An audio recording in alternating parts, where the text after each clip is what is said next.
বিলাল ইবনে রাবাহ রদিয়াল্লাহু আনহু। আহাদ আহাদের চিৎকার যা পৃথিবীকে কাঁপিয়ে দিয়েছিল। মক্কার জ্বলন্ত বালিতে একটি কণ্ঠস্বর উঠেছিল যা ইতিহাস জুড়ে প্রতিধ্বনিত হবে। এটি ছিল নিষ্ঠুরতার দ্বারা শৃঙ্খলিত একজন ব্যক্তির কণ্ঠস্বর, কিন্তু ঈমানের দ্বারা মুক্ত। তার নাম ছিল বিলাল ইবনে রাবাহ, আল্লাহ তার উপর সন্তুষ্ট থাকুন।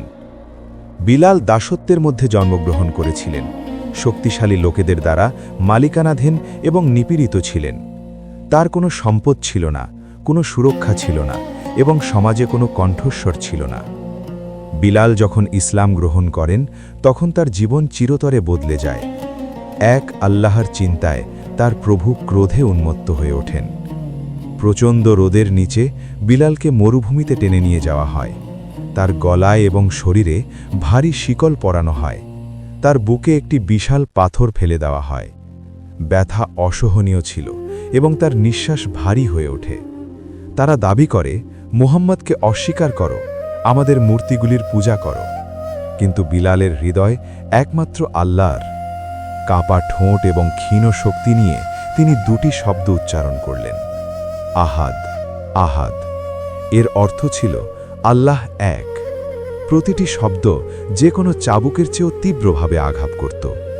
দিনের পর দিন নির্যাতন চলতে থাকল, কিন্তু তার বিশ্বাস আরও শক্তিশালী হতে থাকল। লোকেরা তাকে উপহাস করত, ভেবেছিল যন্ত্রণা তার বিশ্বাস ভেঙে দেবে। তারা জানত না যে পাথর দিয়ে বিশ্বাস চূর্ণ করা যাবে না। নবী মুহাম্মদ সাল্লাল্লাহু আলাইহি ওয়াসাল্লাম যখন বিলালের কষ্টের কথা শুনলেন তখন তার হৃদয় ভারী হয়ে উঠল। তিনি বিলাল এবং সমস্ত নির্যাতিত মুমিনদের জন্য প্রার্থনা করলেন।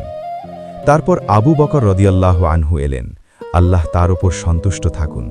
তিনি বিলালের স্বাধীনতার জন্য মূল্য দিলেন, কেবল আল্লাহর সন্তুষ্টি কামনা করলেন।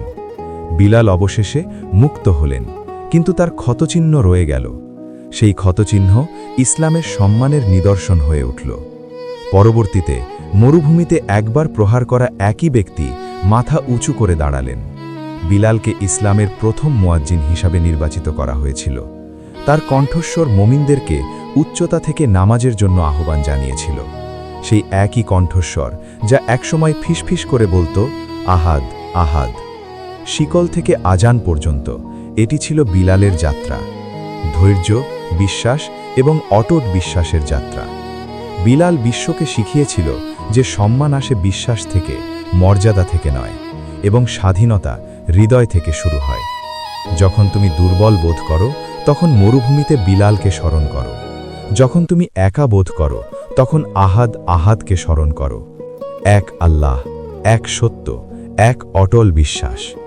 এটি বিলাল ইবনে রাবাহ রাদিয়াল্লাহু আনহুর লেগাসি। আল্লাহ আমাদের তার মতো বিশ্বাস দান করুন এবং সত্যের পক্ষে দাঁড়ানোর শক্তি, মূল্য যাই হোক না কেন। বিলাল ইবনে রাবাহ রাদিয়াল্লাহু আনহুর উপর শান্তি বর্ষিত হোক। যারা অন্তর দিয়ে আহাদ বলে তাদের ওপর শান্তি বর্ষিত হোক। দেখার জন্য ধন্যবাদ। সুমন ইসলামিক ডায়েরিতে সাবস্ক্রাইব করুন এবং ইসলামিক জ্ঞানের সাথে সংযুক্ত থাকুন।